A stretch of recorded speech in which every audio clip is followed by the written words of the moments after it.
Bismillahirrahmanirrahim. Assalamualaikum warahmatullahi wabarakatuh. Kembali lagi bersama saya Rosita Nur Awalia. NPM saya 102220110.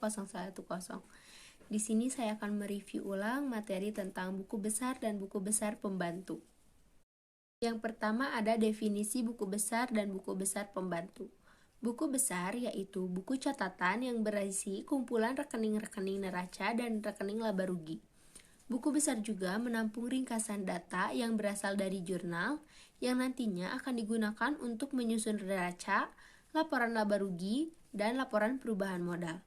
Lalu ada buku besar pembantu. Buku besar pembantu merupakan kumpulan dari rekening-rekening buku besar. Ada 6 jenis buku besar pembantu. Yang pertama, buku besar pembantu persediaan. Yang kedua, buku besar pembantu piutang. Yang ketiga, buku besar pembantu utang. Yang keempat, buku besar pembantu harga pokok produk.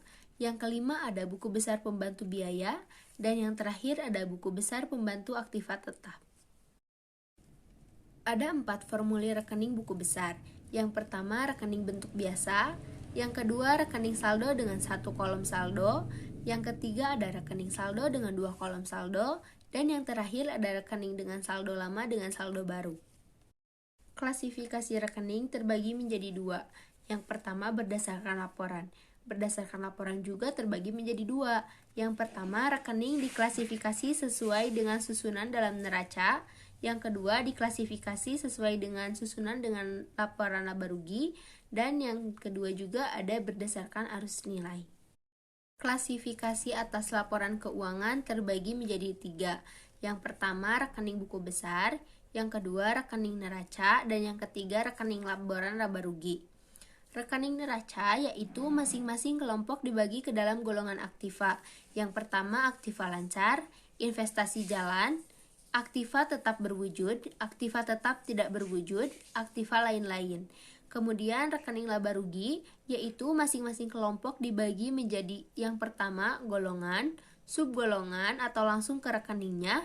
Dan yang terakhir, memberikan kode kepada masing-masing rekening dalam klasifikasi. Kemudian ada metode pemberian kode angka. Yang pertama ada kode angka atau alfabet urut, seperti 1 kas, 2 piutang, dan yang lain-lain. Yang kedua ada kode angka blok, yaitu 100 sampai 199 aktiva. Kemudian kode 200 sampai 299 itu utang. Yang ketiga ada kode angka kelompok. Kelompok aktiva, kelompok utang, dan kelompok modal. Yang keempat ada kode angka desimal, yaitu 1 persediaan.